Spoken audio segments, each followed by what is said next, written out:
In order to set up the system for the pressure calibration, you want to make sure that the interface is powered on and connected to the chamber, that you have air in all the lines, and the P2 bottle cap is securely in place. To set up the chamber for the calibration, you need to place your calibration shunt on the chamber bypassing the cannulas. So we will disconnect the left side cannula mount tubing and attach the calibration shunt, and then using your non-dissection forceps, place the calibration shunt on the right side, bypassing that cannula. We then need to connect our pressure manometer to the right side three-way valve, and make sure that your three-way valves are pointing in the correct direction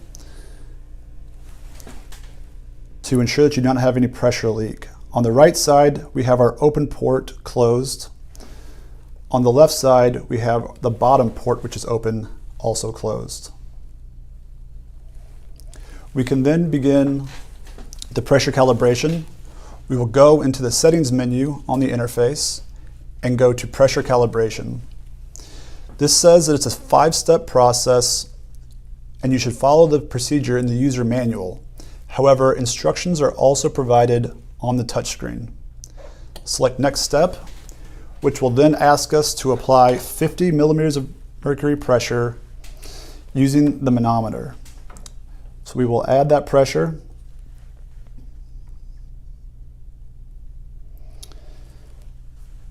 And pressure should be holding. It is here, which is good. If you are losing pressure, that means you have a leak somewhere.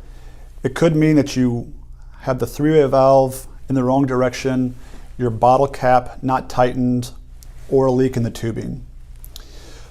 But the pressure is holding at 50, and you can see the P1, P2, and P3 pressure readings have all increased. At each step, you want to make sure that the readings are increasing similarly. So these are all in the 36 to 3700, which is good. We can hit next step, and it will ask us to go to 125 millimeters of mercury. So we add that pressure. Again, pressure is holding. You can see our readings have all increased in the 42 to 4300 range, again, which is good. Hit next step. The final step is 200 millimeters of mercury. Be cautious not to go too high, as the transducers can blow once you bypass 250 millimeters of mercury. So we increase to 200.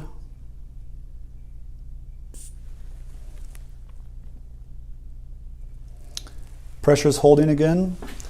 You can see our pressure readings have all increased again. We can hit next step.